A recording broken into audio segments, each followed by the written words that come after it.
夜华，你的阵法图我完全看不懂。当初我在昆仑虚跟着师傅学艺的时候，阵法在我生物的课业中排名第10。我只要看到这阵法图就头疼，全身都疼。那你还正儿八经的坐在这里干什么？我之前是担心你的手拿笔不利落，不过看来你拿笔的姿势还挺好看的，就想多看几眼。娘亲，娘亲，我的团子回来了，自己拿这么多东西，让他自己来。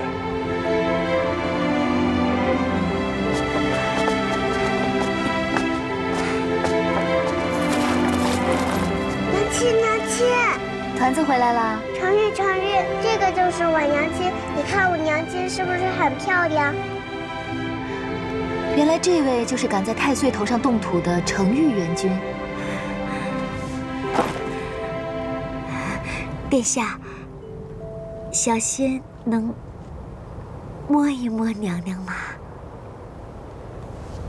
我娘亲是我夫君的，只有我夫君可以摸，你摸什么摸？我长这么大，第一回见着一位女上神，摸一摸都不行吗？当着我的面调戏我的妻子，程玉，你真是越来越有出息了。殿下真是小气。阿离，你拿的是什么？这是我从灵山上给你们带的果蔗。阿离最乖了。来，家人去接我时，千叮咛万嘱咐说，夫君右边的这手臂伤了，让我千万不能耍赖让夫君抱。夫君，你的手伤疼吗？不疼。夫君一只手就可以抱起你。哎，没事吧？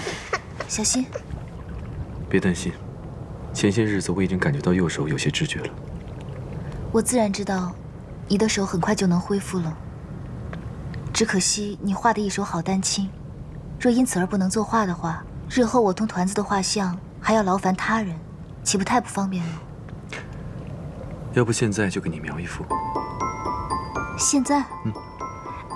娘娘风采卓然，等闲的画师都不敢落笔的，怕也只有殿下才能将娘娘的仙姿给绘出来。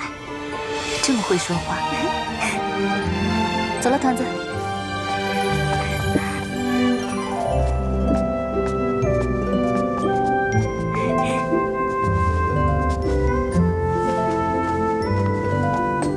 陈玉，哎，你也过来坐吧。好。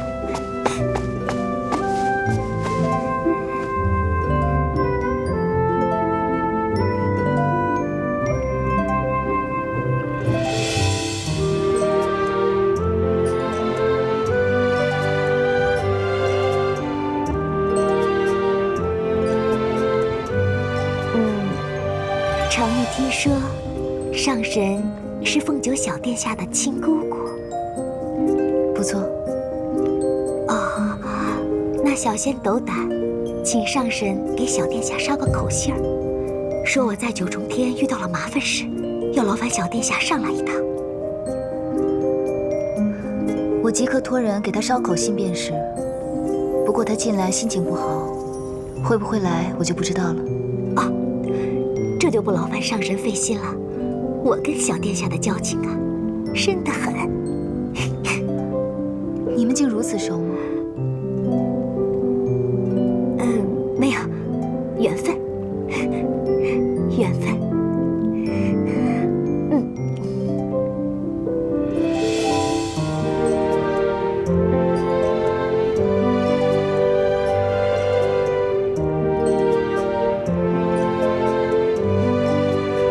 好了，你们可以歇歇了。殿下，小仙坐了这么许久，脖子都快歪了，怎么连小仙的一片衣角都没有啊？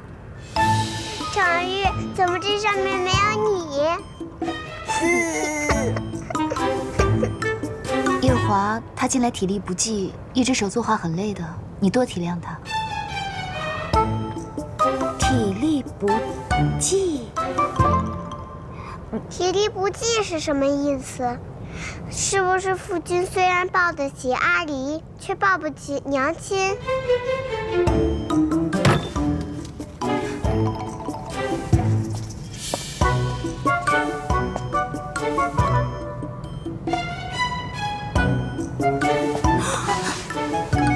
夜华，程玉，把阿离带回店内休息。夜华，是。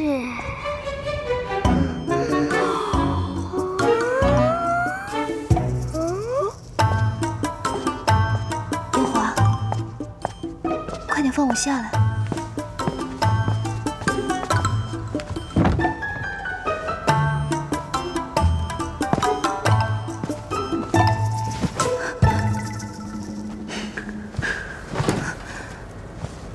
夜华，方才我不要去一览芳华，你不要介意。什么？那个，她毕竟是团子的亲娘。虽然我不知道她为什么会抛下你们跳下诛仙台，但是死者为大，在她曾经住过的地方与你不太好。我知道。我还有一件事。你说吧。我已经让奈奈把她的东西锁起来了，也告诉自己不再轻易打开，省得找不痛快。她的东西我已经烧光了。还有一件事。芊芊，你今天怎么有这么多事情要交代啊？方才说的都是过去的事，接下来说的这件是最重要的事情。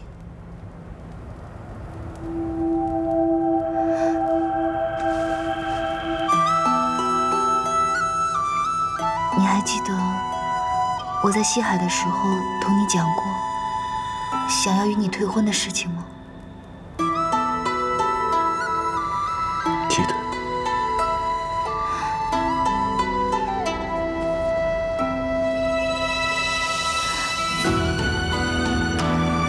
那个时候，我没有瞧清楚自己的真心，说的那番话，你莫放在心上。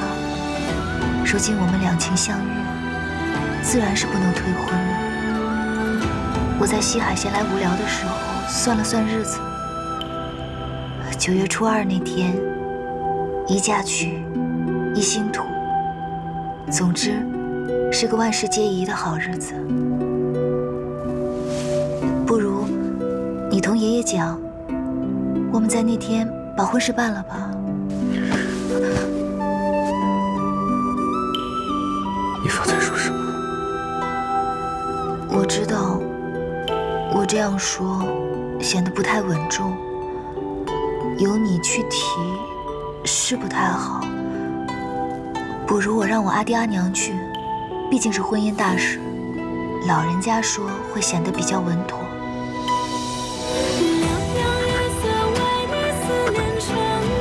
芊芊，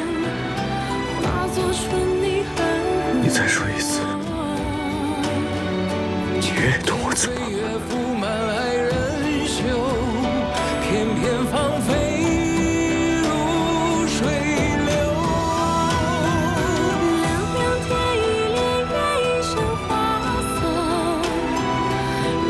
夜华，我爱你。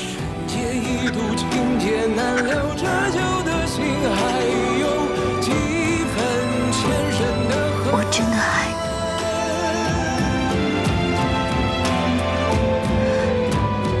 我想永远都跟你在一起。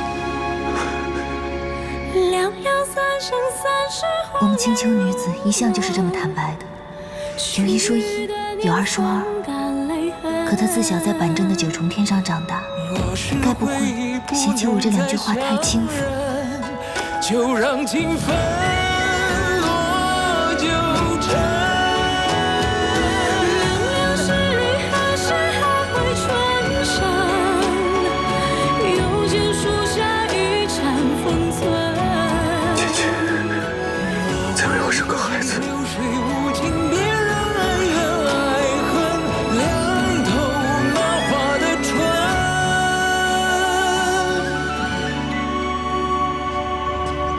7万年前，你二哥也常常在这里，遥望昆仑虚，想着那里的一个人。有时候我常常在想，要是自己不是异族的二皇子，该有多好。二哥说的可是司音上仙？那时候我以为他是天族的人，以为挡在我们之间的不只是天族和异族的间隙，还有2族不能通婚的规矩。以为他是天族人？二哥这是何意？司音，他可是个天族男人啊！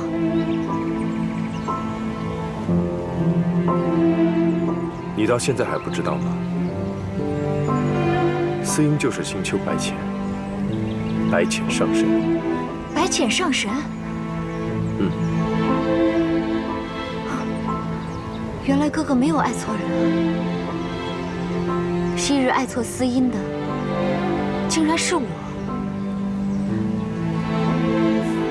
当时我年纪还小，就仰慕他仙君的身份，觉得仙族的男儿就该像他一般爽朗洒脱，爱也罢，恨也罢，干干净净的，没有什么弯弯绕绕，也没什么阴谋诡计。可现在，好吧，就算知道她是一个女儿身，我想，她也是个爱恨干脆的上神。是啊，安英就是如此。只要他想跟你断绝关系，就会断得干干净净，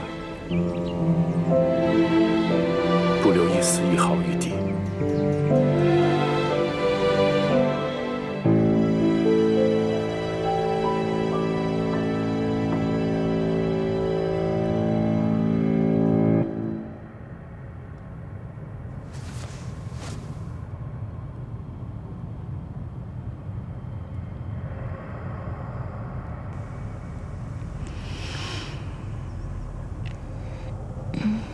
怎么还不睡啊？我都快让你折腾散架了。芊芊，如果真如李靖所说，墨渊上神元神一旦归位，东皇钟上的封印也会减弱，金苍破钟而出，那时你会怎么做？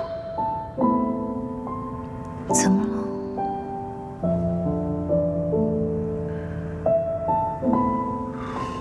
若7万年前，你有机会先一步封印东皇钟，你会不会真的替墨渊上神去？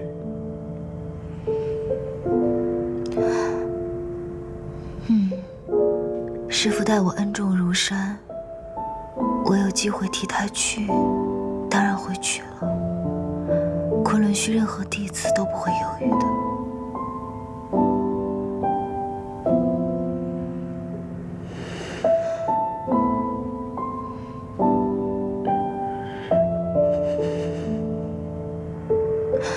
怎么？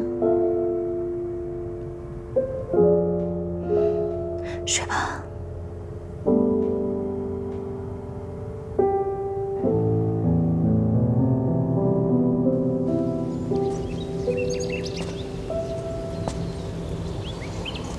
二哥，你为什么从来没有正眼瞧过自己的孩子一眼？他早在300多年前就应该离开了。不，他又没有什么错，他不应该代母受过的。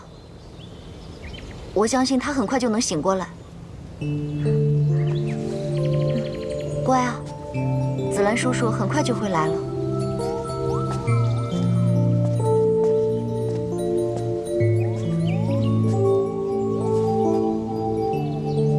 受紫兰师弟所托，特把此丹药带来。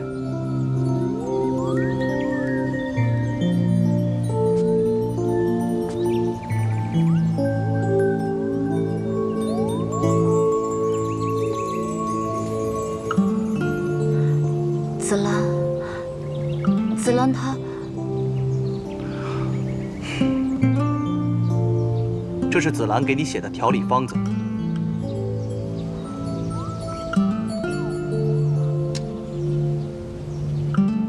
他说你修为尽失，若不悉心调理，以后每隔初1、15，便会周身酸痛，难以下榻。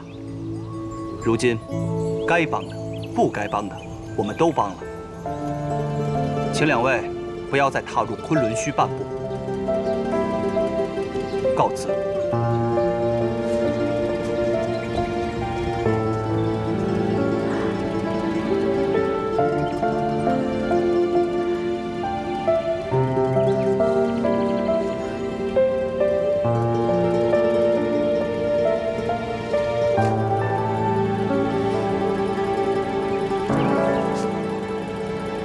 给孩子吃了吧。好。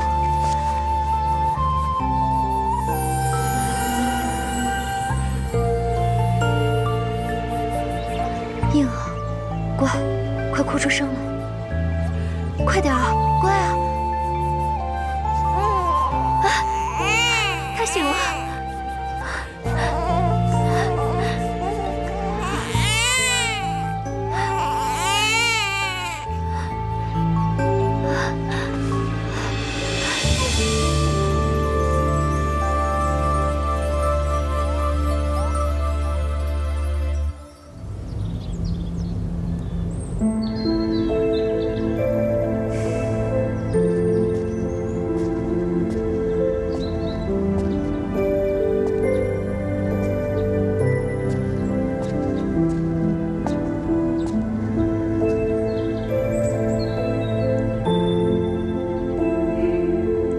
紫兰，我真是不明白，你怎么舍得半生修为？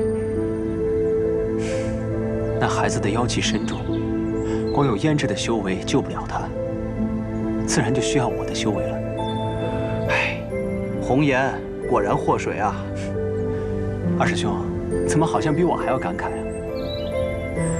我倒是觉得没什么。如今这天下太平，修为多了也没用，够我守着无望海就行了。唉，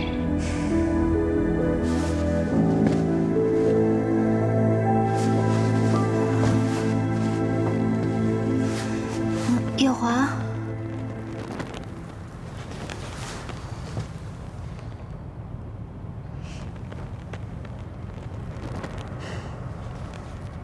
笑什么？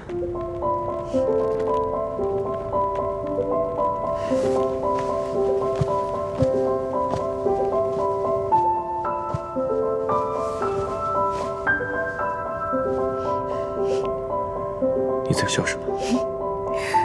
许多人都会认错你跟我师父，但是我一次也没有认错过。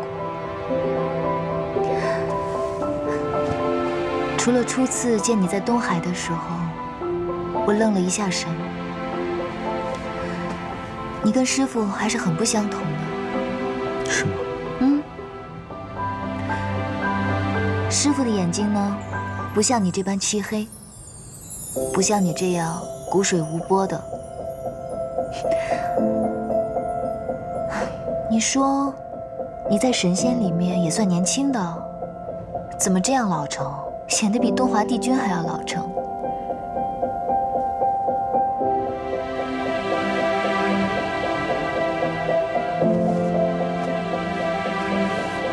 你再看一会儿也无妨，看累了就躺在我怀中睡一会儿。天都亮了。那你要起来还是再睡呢？有点口渴了，命人煮茶吧。好。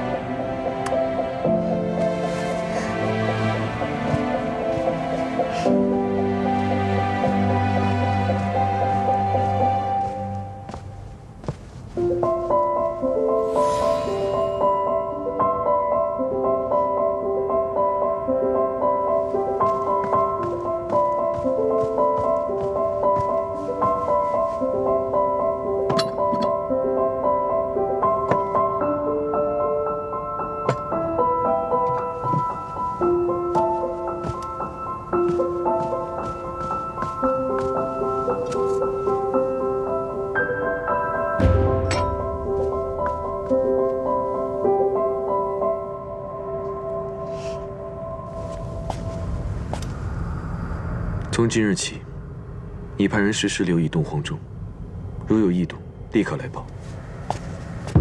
君上的意思是，那擎苍要出来了？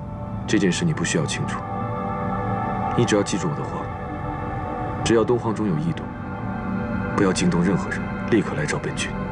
是。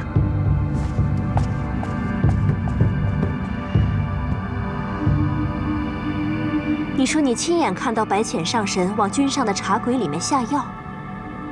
你真的亲眼看到是白浅上神？奴婢不敢撒谎。怎么可能？他跟夜华是有婚约的，不至于如此啊。对于这位上神和君上的事，素锦始终有个疑虑在。难道娘娘没有吗？你在疑虑什么？你先退下。是。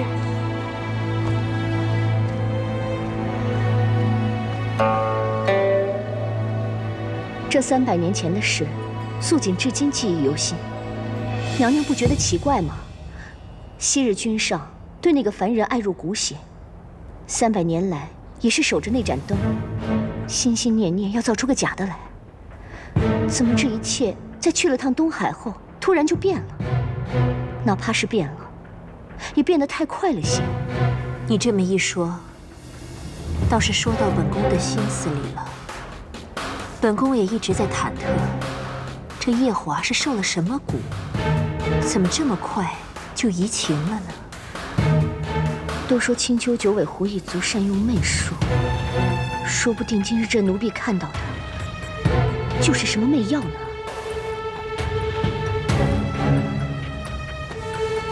现在，这都是猜测。毕竟他是一个上神，又跟夜华有婚约在先的，他不至于如此。就算夜华对他无情，也是要娶的。有件事，娘娘恐怕不知。又有什么蹊跷之事啊？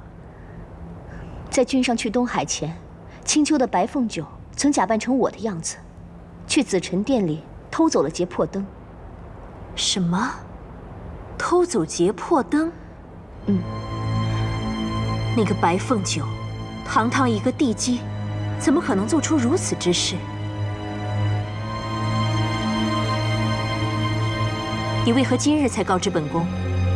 当时三殿下和司命特地来替他赔罪，说是他不懂事，胡闹着玩才偷走了灯，还拜托我千万不要追究计较。我也是看在东华帝君和司命的面子上，将此事压了下来。早就听说这个白凤九顶着报恩的名义，在太晨宫里胡作非为，扰得太晨宫里不得安宁。原以为帝君会嫌弃这个小殿下，没想到还挺维护他的。帝君心思莫测，谁能猜到？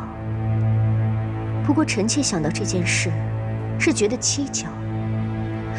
娘娘您想，白凤九先是偷走了养着素素骨血的劫魄灯，白浅随后就在东海与君上相遇，君上在见了他一面之后，又迅速移情，不再做任何重造素素骨血的事。如此一联系，是否太过巧合了？的确太过巧合。所以，不管白浅是不是跟君上有婚约，我们都应该查清楚此事。倘若这个白浅的心思真这么深，娘娘就应该早一些禀明天君和君上。这种女人，做太子妃，或是未来天妃，都太危险了。不错，但是目前这些都还只是猜测。她毕竟是白浅上神、青丘女君，轻易得罪不得。那位上神已经来天宫2次了，都没有拜会过我。今天我倒要去见见他。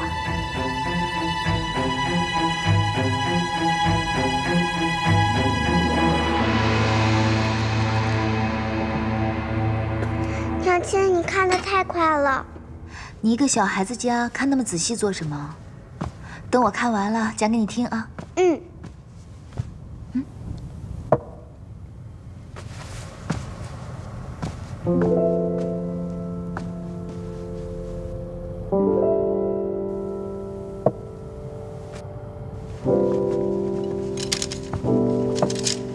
娘娘，都起来吧。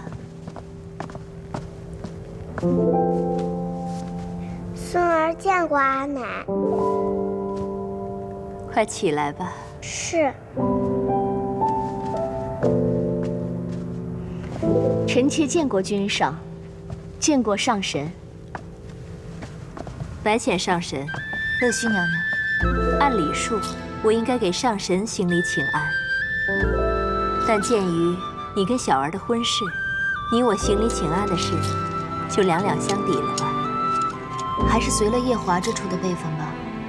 白浅见过乐须娘娘，那我就受了这未来儿媳的礼了。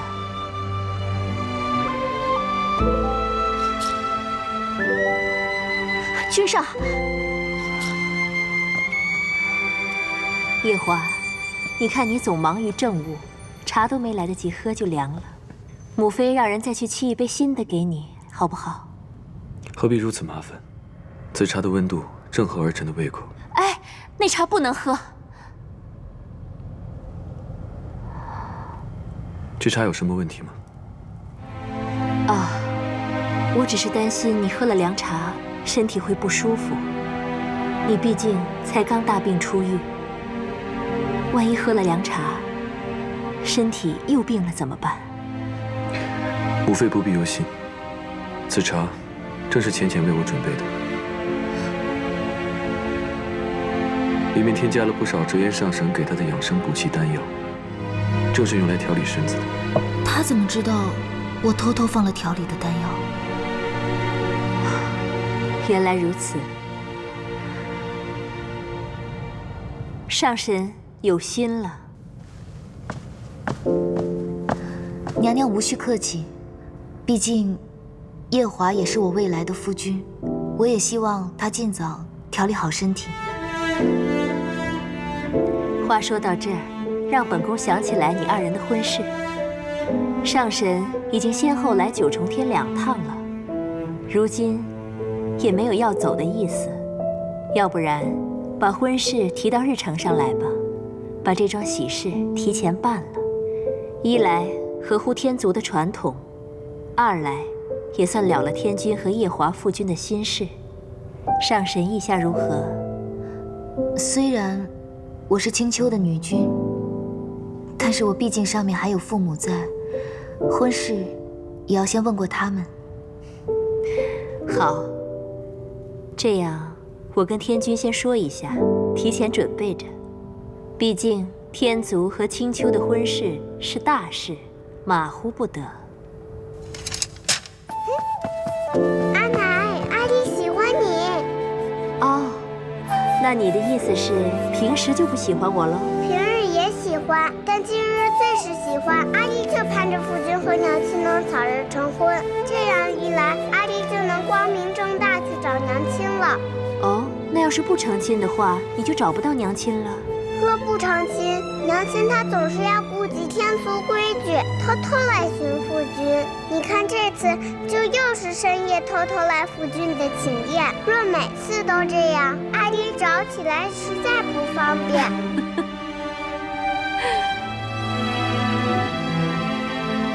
夜华，怎么总是不讲话呀？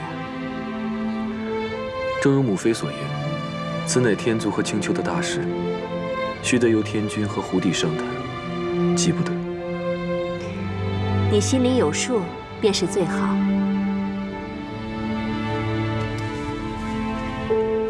本宫就不耽搁太子殿下处理公务了，先走了。孙儿恭送阿奶。去看书吧。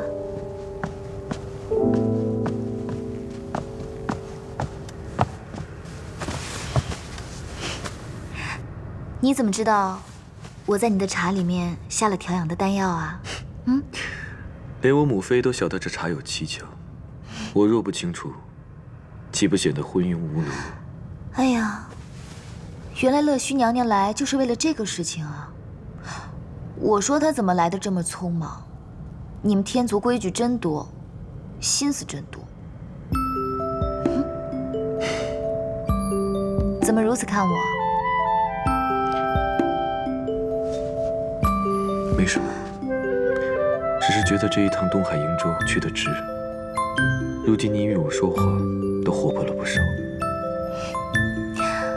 我年少时就是这个性子，只因现在活了14万年，四海八荒称我一句姑姑，自然不敢言语太过轻浮。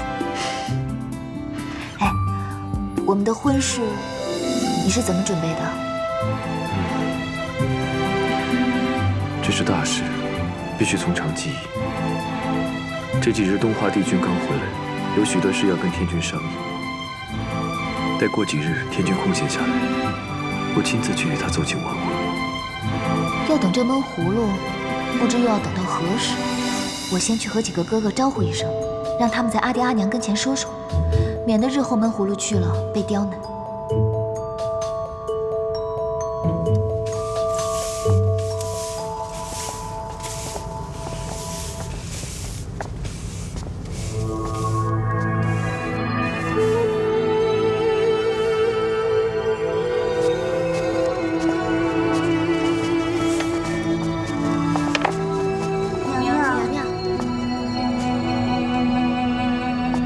你们这是在做什么？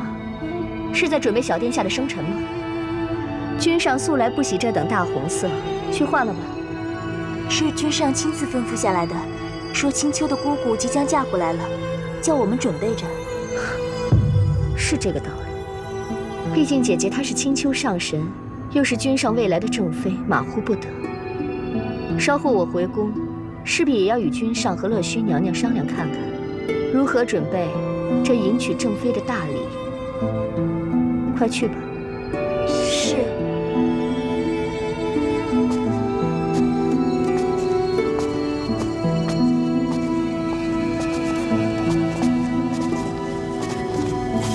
娘娘，当初你嫁入这洗梧宫的时候，就没有什么拜祭天地的礼，您还不如做天妃的时候呢。我对夜华是自小的情侣，赤心日月可见。日后谁是这洗梧宫真正的女主人，还不一定呢。是，娘娘。夜华，你已经打定主意完婚了？那我们商议一下，这聘礼，还有迎亲的礼仪，这可是大事啊。是。父君莫要高兴得太早，夜华还需下凡间历个劫。为何要历个劫？东海瀛洲的4大凶兽，继承了父神半生的法力，可夜华却砍了他们，这就是对父神的大不敬。儿臣这2天查了查天规，夜华理应下凡历劫。旁人都不计较了，你也就不要再计较儿子犯下的小错了。天族有天族的规矩，犯了错理应受罚。正在说着高兴的事，你这也太扫兴了。夜华，你父君说的对，毁了父神的东西是要去历劫的。孙儿明白。不过你毁了神之草，这功过相抵，本君就罚你下凡，但不去历劫，让司命在你的运簿上留个空白，因缘际会，这都是上天说了算，你以为如何？孙儿遵旨。不过是历劫，最多2个月就回来了。依照夜华和青丘白浅的身份，怕是夜华返回天宫了。你们的聘礼啊，还没准备好呢。父君说的是，我这就去准备。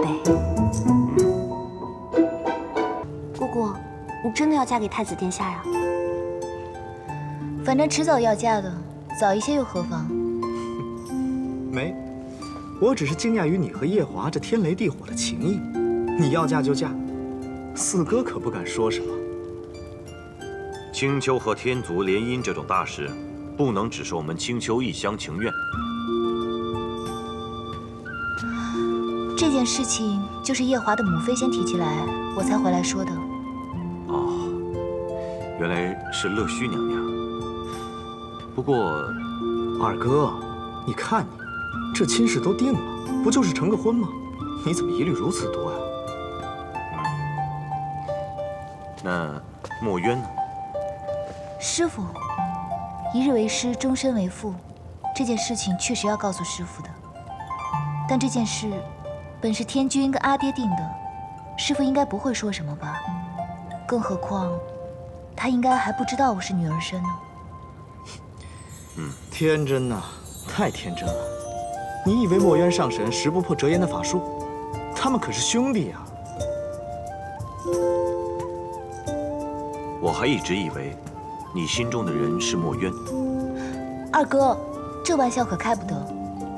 师父与我有渡劫的救命之恩，有传道授业的师徒之情。他对于我来说，可是像阿爹一样亲的。哪怕有一日让我带师父去受死，我也不会说什么的。但我心中的人只有夜华，这是千真万确的。好，既然你很清楚自己想要什么，那二哥也就不拦着你了。只是这亲事已经定了这么久，你忽然如此急做什么？还不是因为夜华他带我去瀛州，用自己的修为去炼了那些丹药，救了我的师父。如今他已经没剩下多少修为了。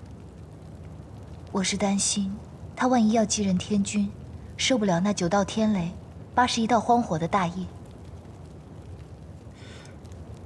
他继天君之位和你们成婚有什么关系？自古以来都是继任天君和天后一起承受这个业的。如果我能跟他成婚的话，就可以跟他一起来受这个业了。这还不是夫妻呢，就夫妻情深了。小五真不愧是我们青丘的人，忠贞，太忠贞了。好，那明日二哥就修书一封，着人给阿爹阿娘送去。谢二哥，那我先走了。好，你去哪儿啊？此处才是你青丘狐狸洞。团子还小，夜华又要整日忙于公务，我得回去照顾他。那二哥和四哥呢？你就不理了？你别理他，你先去吧。是二哥，我先走了。你瞧我们这后娘当的可真是地道，只可惜啊，夜华宫中还有一个实打实的天君赐的侧妃，她和小五终究做不到红烛双影一双人。对了，我还有一件事情。哦，什么事？我就要嫁去天宫，我身上这5皇之一的地位就要传下去，端没有既要做天妃，又要做女帝的道理。道理虽然是对的，只是爹娘只生了我们5个，这青丘5皇5帝断然没有一人身兼2个地位的道理。我的意思是，我们5个中也只有二哥你生了凤九这个女儿，不如传给他。我？好，好主意。不过，二哥是青丘5皇之帝，若凤九真的成了你的地位，这辈分是不是有点乱啊？你先回去吧，这桩事待我与爹娘和大哥商议后再商量。好，那我就先回去了。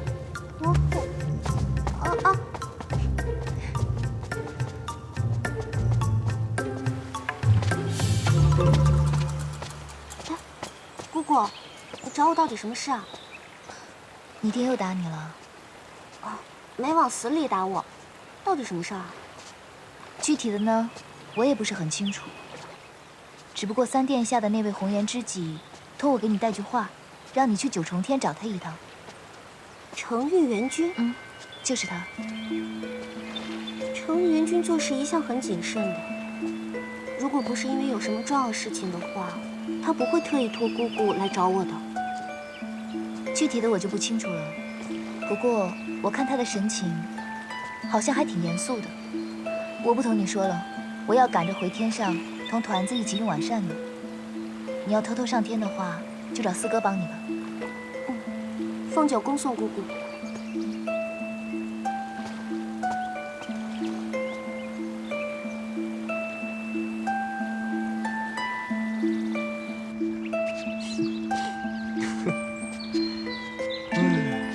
你笑了一整天，怎么遇上喜事了？没错，而且是2件喜事。哦，第一，我们家小凤九要继承青丘女君位了。青丘女君位不是小五的吗？这便是第2件喜事啊！我家小五要嫁了，她这回啊，真是红鸾心动了，亲自找我二哥替她去和爹娘说，而且日子都定了，是9月初2。哎呀，莫冤啊，莫冤！你不说些什么？你不惊讶？连我二哥那种人都吓了一跳。有何惊，又有何讶？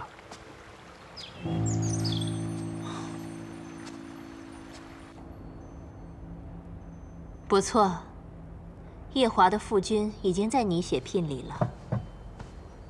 本宫也有很多事情要操办。素锦啊，你既是洗梧宫的侧妃，又是这宫里唯一的后妃，要帮忙操持起来。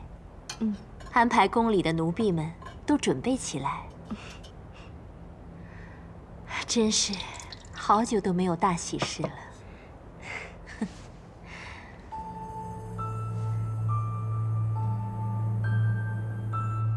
娘娘放心，臣妾一定会尽力替娘娘安排好这一切，让白浅上神风风光光的嫁过来。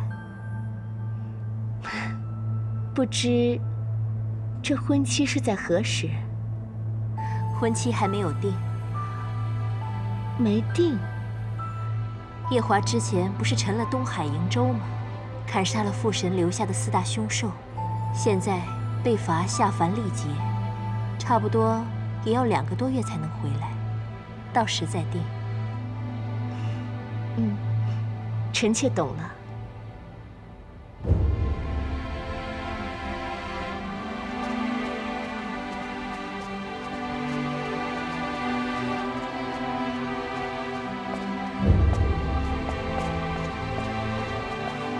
上神，君上可在里面？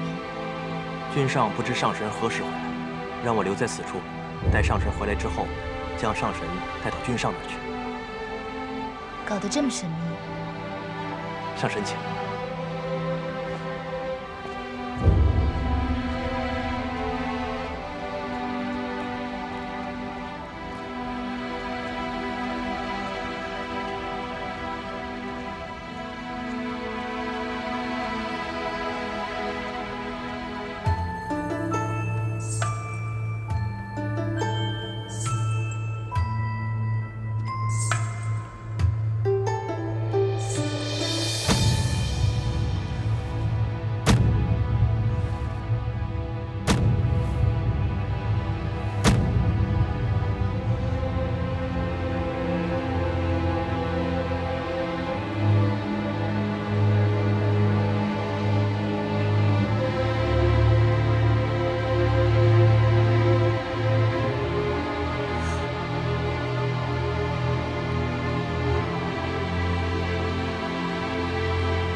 上神有什么吩咐吗？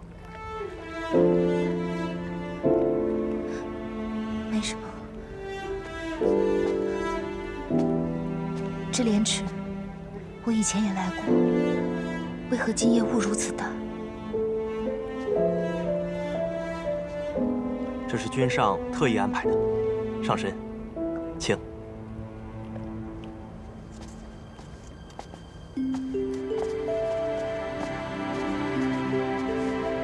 臣等拜见姑姑。倩倩，来，过来。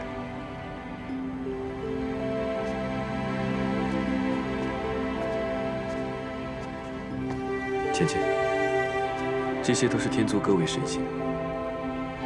白浅见过各位。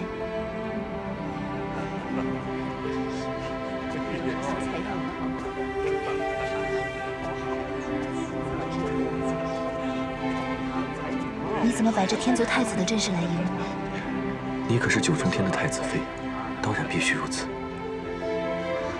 没想到你这个人有时候……什么？还挺讨人喜欢。只是讨人喜欢吗？阿离拜见夫君娘亲。快来！娘亲怎么又偷偷跑来这里了？阿离以为要好些日子见不到你。娘亲去青丘找你的几个舅舅了，让他们安排安排，让娘亲尽早嫁给你夫君。真的太好了！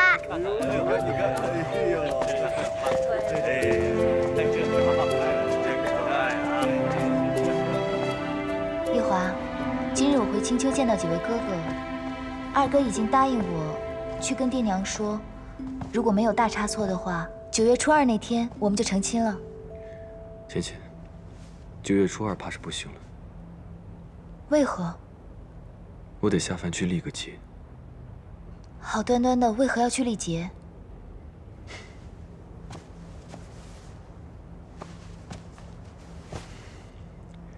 此次下凡，和东海瀛洲那4头凶兽脱不了关系。虽然我毁了神之草是一件大功德，但是杀了那4头凶兽，这是一件大罪过。毕竟他们体内有附身一半的神力，如此功过相抵，还余下不少罪过。我便得接受惩罚，下凡去历劫。竟然是因为那4头凶兽。当初他们伤了阿爹的时候，我就十分不待见他们。看起来，他们真是与我命中相克。所以，你这一去要多久呢？在凡间历60年的生死劫，算起来，也不过与你分开2个月罢了。要2个月啊！你8月初下凡历劫，2个月的话，我们就将婚期挪到10月份吧。10月的话，小阳春也是好时候。只是，虽然对我来说是2个月，对你来说可是漫长的一生。司命给你写的契约你可看了？他不会给你写一个3角4角的多角情吧？此次并非司命写的故事，而是按照天君的意思，在我运部上留白。意愿如何，端看个人的造化了。留白？也就是说，没人知道你将历经什么？不错。那我要嘱咐你几句。你说。就算你这次下凡，会忘了身为9重天太子的身份，忘记了洗梧宫里还有一个没过门的正妃，你也万不能娶别的女子。其他的我倒不怕，我就怕你这次下凡历劫惹一些不相干的桃花来。你也知道，我这个人一向爱恨分明，眼里容不得沙子。那若是我在凡间真的惹了桃花，你便如何？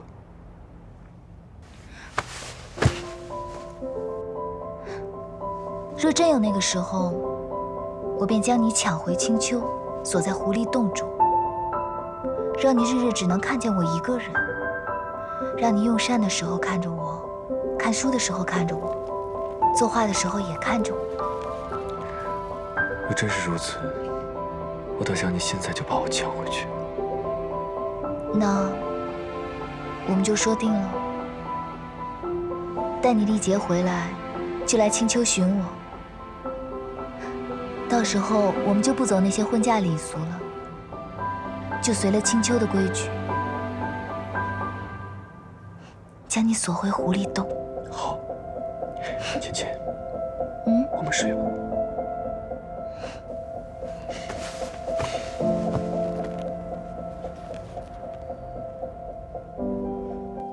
你要去天宫？当初我在天宫的时候，程元君对我非常照顾。他这次突然火急火燎的让姑姑带话给我，想来肯定是有天大的要紧事。我不能在这种时候推脱呀，四叔。你说的有理，人家一直照顾你，如今人家要求见你，你确实不应该推脱。嗯。不过，你爹严禁你离开青丘。可是四叔，你能走啊？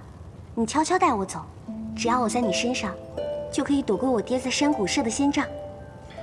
带你走没问题，可是你要记得，这件事是瞒不住的。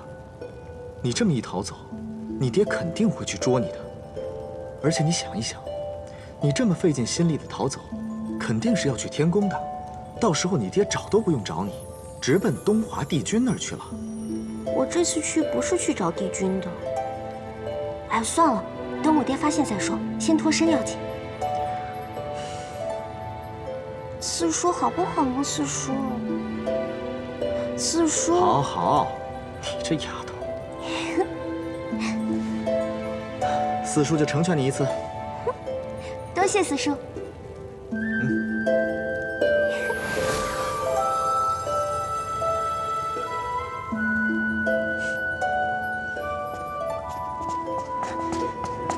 哎，四叔要去哪里？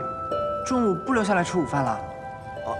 哦，我正琢磨着要去西海看一看那个蝶雍，看看墨渊上神的元神如何了。小五这阵子都在天宫照顾他那个未来的夫君，哪有心思顾得上西海啊？那我告诉小殿下，不给你留午饭了。哎，凤九还在睡着，别去叫他。他这阵子心情都不太好，你就让他再睡一会儿，午饭前再叫醒他。哦，好。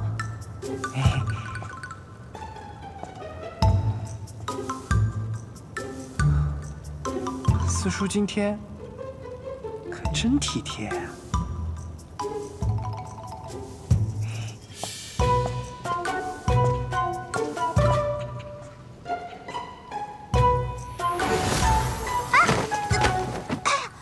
四叔，你倒是轻点扔啊！你都把我摔坏了。哎，还这么多废话，你再不快点，一会儿要被你爹捉回去了。那我先走了，谢四叔成全。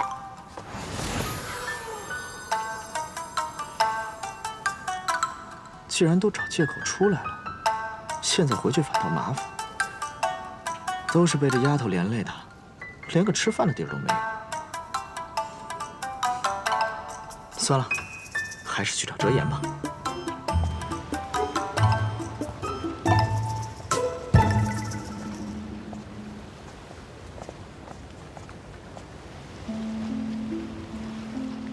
两位上神怎么突然来这里了？你那位17师弟最近要在天宫照料太子殿下，也顾不得这里，所以我和珍珍就来这边看一看。你大哥这几天怎么样了？大哥昨夜突然不舒服，折腾了半夜，我还以为会出什么反复，没想到第二天却说周身松快，仿佛多年桎梏一消而散，还吃了不少东西。当真？对。这样看来，要有喜讯呢。上神的意思是，你师父要回来了。真的吗？啊，是跌风失礼了。无妨，快，带我去看看你哥哥吧。啊，请。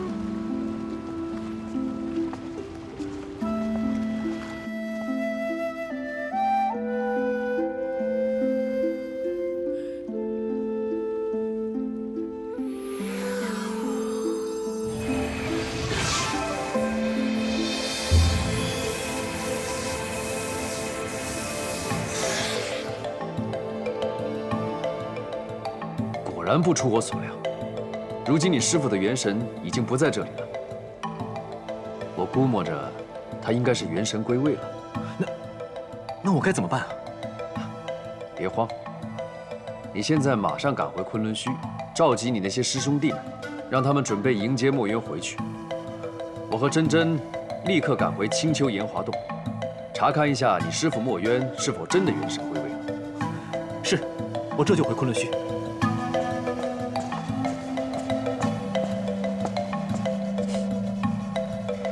看他的样子，根本不像昆仑虚的大弟子，倒像是个毛头小子。你别说他，就连我现在内心也是欢喜的乱了方寸。快，我们赶快回青丘去吧。去吧。我去见过天君之后就下凡了。为何不让我送你去凡间？不过就2个月。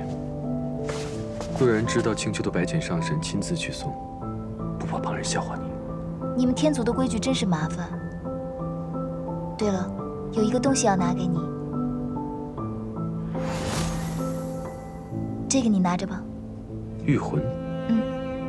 你可知离境为何把这个给迷谷？应该是因为在东海瀛洲的时候，我救了他和他妹妹。既然你救了他们，这个你收着也无不妥。你不感到奇怪，为何我收得如此痛快吗？你应该是怕离境借着这个来寻我吧？那我先走了。去吧。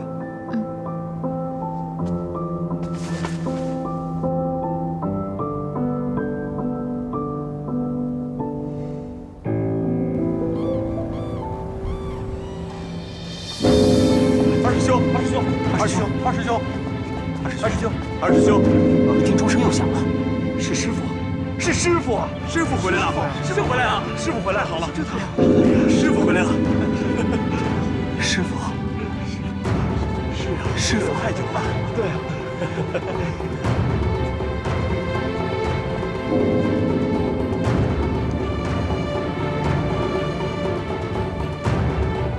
是昆仑虚。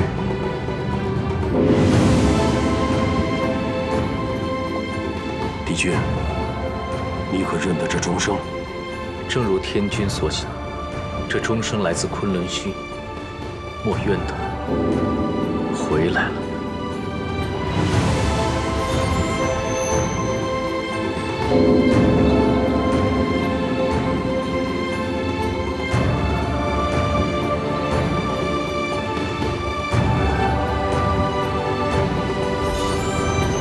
小五，大约今日你便能一偿多年的夙愿了。四哥，你是不是也听到钟声了？何止是钟声，我跟你四哥刚从西海赶过来，昨晚被蝶雍折腾了一夜，所以我就用追魂术查看了一番，发现墨渊已经不在蝶雍的元神中，所以特地赶回来炎华洞看看。啊，墨渊睡了这么久，终于在今天挑了个好日子。师父，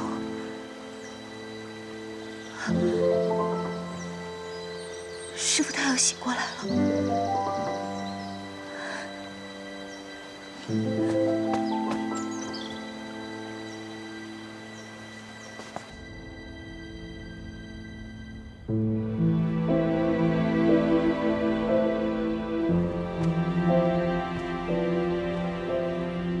太子殿下，按照规矩，我送你下凡前，你是定要喝下这碗忘川水的。那我们便说好了，待你历劫回来，便去青丘寻我。我们也不走什么婚嫁礼俗了，就随了青丘的规矩，将你锁回狐狸洞。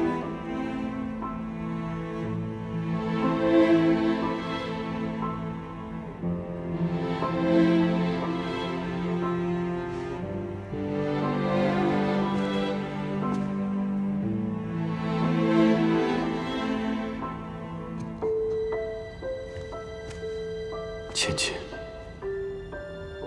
你要等我回来。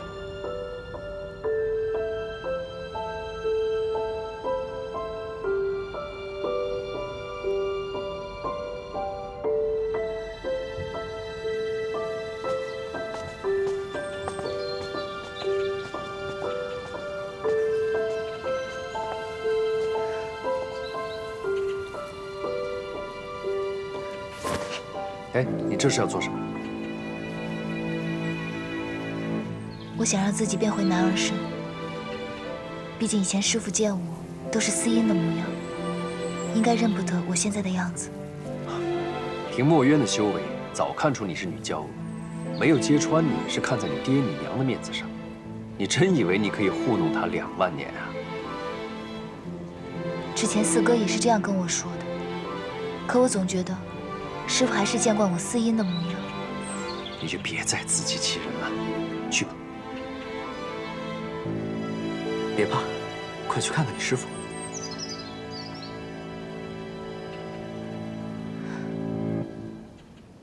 7万年了，四海之内，六合之境，我看着青丘大奏喊了779回。7万年，是我白浅人生的一半。我用一半的人生，做了这唯一一件事，就是等着师傅醒过来。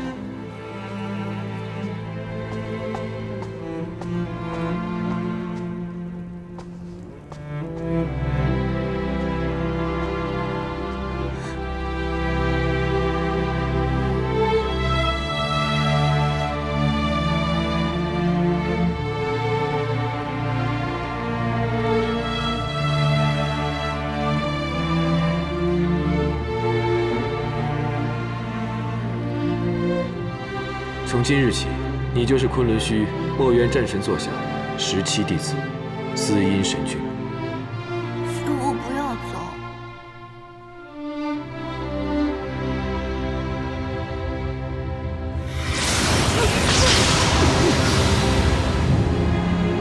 师傅，这天天引我来生啊，师傅！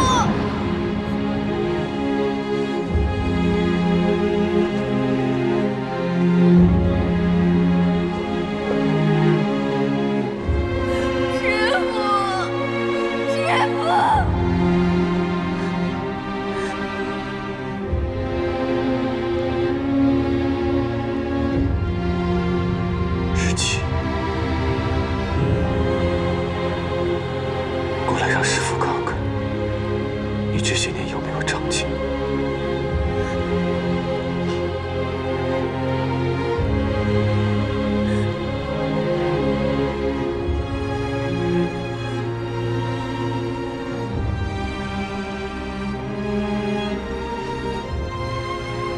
师父，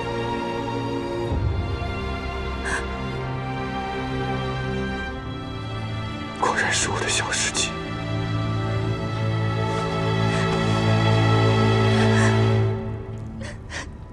师父，你终于回来。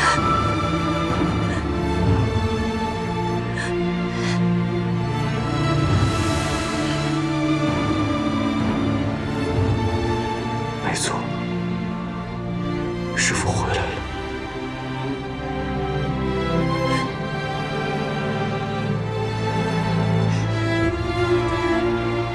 我的小师妻做这副打扮也是好看的。师父，你一点都没变。是吗？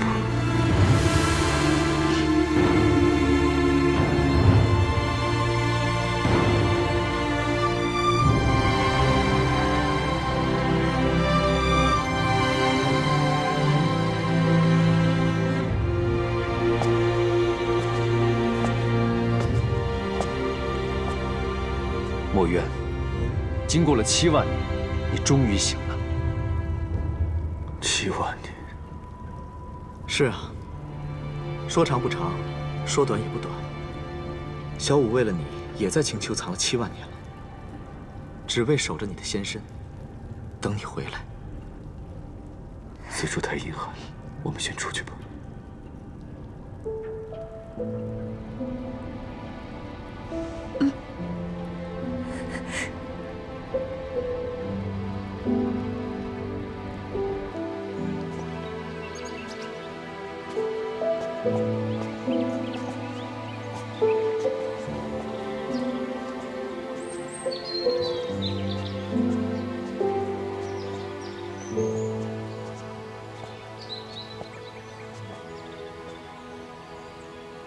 这7万年，想必你也吃了不少苦啊。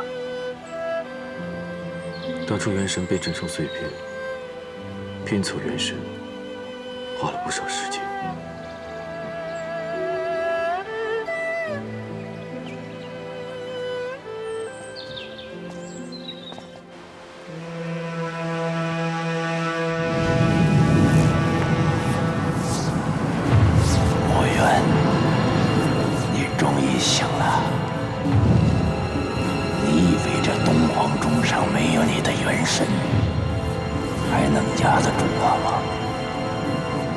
给我些时间，不会太久，我们就会相见。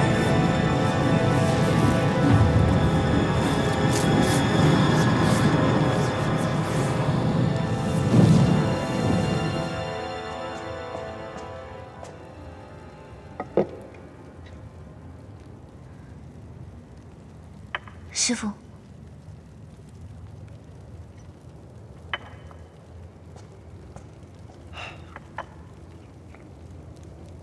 哲言，我睡下的这7万年，可曾出现过跟我长得一模一样的人？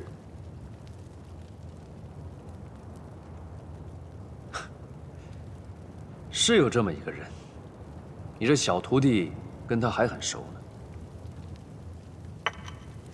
小石七，你认识吗？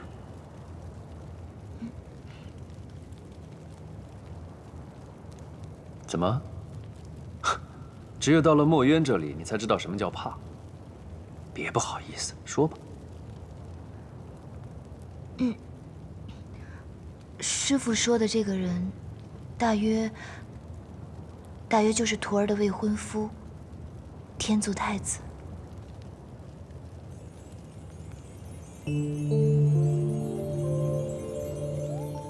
未婚夫。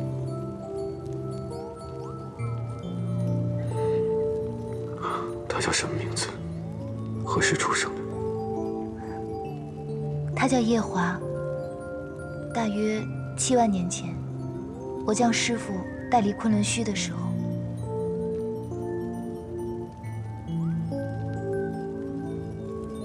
小石七，为师的同胞亲弟弟，就真被你拐了。我怎么没听说过你还有个同胞亲弟弟呢？ 也难怪你们惊讶，这件事，就连我也是在父神仙逝时才晓得。一出金莲，父神。为父先要跟你讲一桩旧事。那年，四极摧，天地崩，你的母亲。 为了补成天的4根大柱子，大大的动了胎气。生产时，本是双生子，可也只保住了大的，没能保住小的。那个大的，就是你。我还有个弟弟。为父。 深感对不住你弟弟，就耗尽了半生的法力，做了仙胎，运用仙胎做了一株金莲。如今我即将身归混沌，便将你弟弟的仙胎托付于你。你要把它养护在昆仑虚的莲池中。 盼望能有朝一日，他能降生于世间，你和他血脉相连。但愿能有机缘唤醒他，护他周全。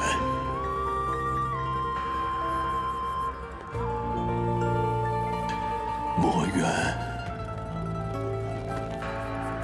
这也是为父唯一的心愿了。是。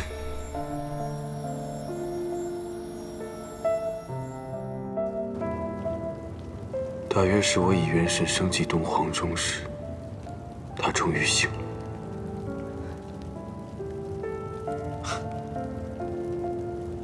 我只知道，父神在仙逝后，你尽心地培养那池中的金莲，却从来没有怀疑过那金莲的来历。也难怪啊，在你魂飞魄散时，那金莲就哭了。没多久，天族的乐须娘娘就生下了太子夜华。怪不得那小子出生的时候，72只五彩鸟绕梁81日，东方的烟霞晃了3年。竟然是墨渊上神的胞弟。想来倒也是，也只有墨渊上神的胞弟，父神之子，才会有如此天地同贺的境况。那九重天上的史籍明明白白的记载着，父神就只有墨渊上神一个儿子。看来这些史籍是完全不能相信的。相信这些史籍，还不如去看司命写的那些画本子。众人都说夜华生得像师傅，就连我初次见他也险些认错，却没人能想到夜华和我师傅竟有这样一层关系。知琪，我想见见我那胞弟，他现在可好？师傅，你现在刚刚醒过来，想要恢复到以前的样子，还需要闭关一段时日。夜华他如今也在凡间，我也寻不到他，不如等师傅你调养好了，我将他带来您面前。也好，那我闭关昆仑虚，静待他归来。你的师兄们可好？7万年前，师傅您仙逝以后，师兄们找了我们将近几千年，后来便被家里人一一带走，履行各自的使命去了。如今昆仑虚已经不是当年的模样了，况且我也不想让师傅看到昆仑虚如今的样子。无妨，我们即刻动身回昆仑虚。弟子遵命。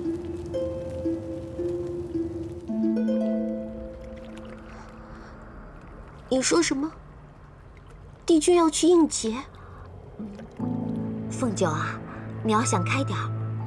你看这天上的神仙，无论多有能耐，阶品多高，都是逃不过一个应劫的，最后都要身归混沌。你看帝君他老人家都活了多久了，也该应劫了。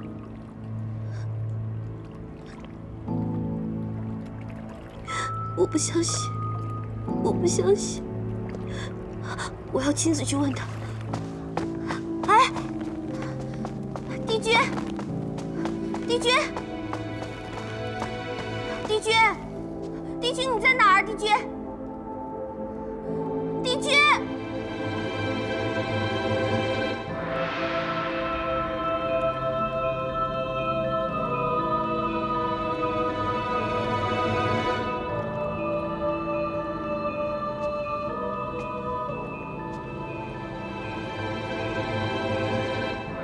帝君，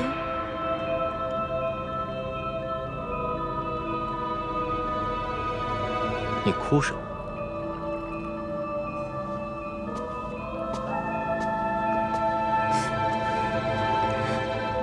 帝君生，凤九便生；帝君死，凤九也绝对不会独活。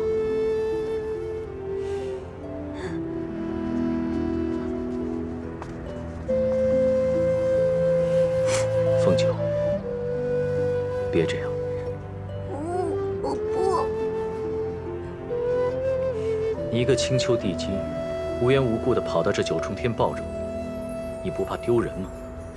我们都做过数年的夫妻，怕什么？那是渡劫，岂可混为一谈？帝君是否还在介怀我和元贞之间的事情？那都是司命星君命我去做的，我和元贞真的没有任何私情。我知道。反正你在应劫之前，我不会离开你的。谁告诉你我要应劫的？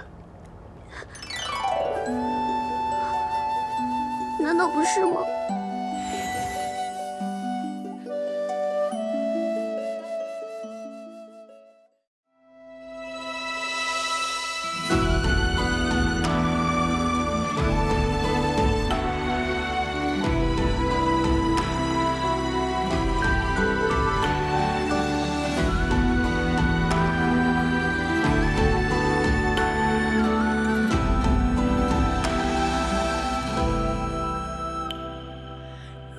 间微凉，繁花落地成霜。你在远方眺望，耗尽所有目光，不思量，自难相忘。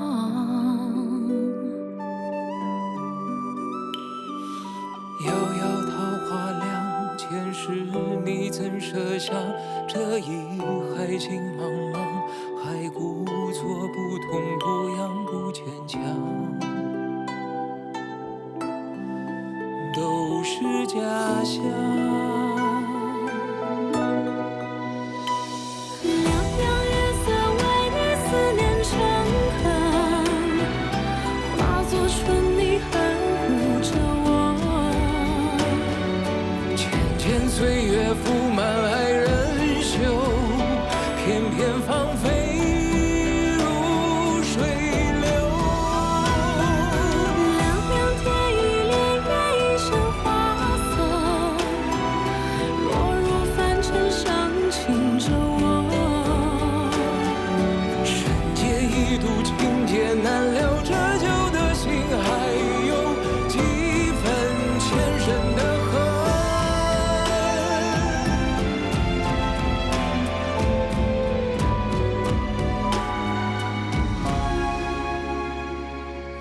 凉凉三生三世，恍然如梦，许的年风干泪痕。